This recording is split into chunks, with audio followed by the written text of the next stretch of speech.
So when it comes to real estate, new construction is something that definitely razzle-dazzles a lot of buyers. You've got cutting-edge technology, pristine condition, neighborhoods are immaculate, but a lot of buyers do not understand the associated risks that come along with a new construction. First and foremost is immediate depreciation. And there's a theory inside of housing markets that when, just like with a new car, you're the first person to step inside of it, you might be losing 5 to 10% of your value the first day, especially more if they're continuing to build more and more of the same inventory. 2 is premium pricing.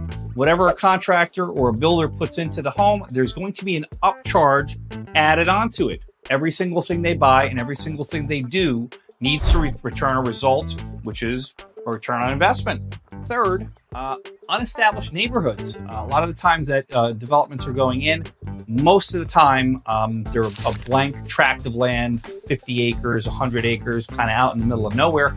You have no idea what the rest of that neighborhood is going to look like, what the rest of that geographic area is going to look like as it continues to develop.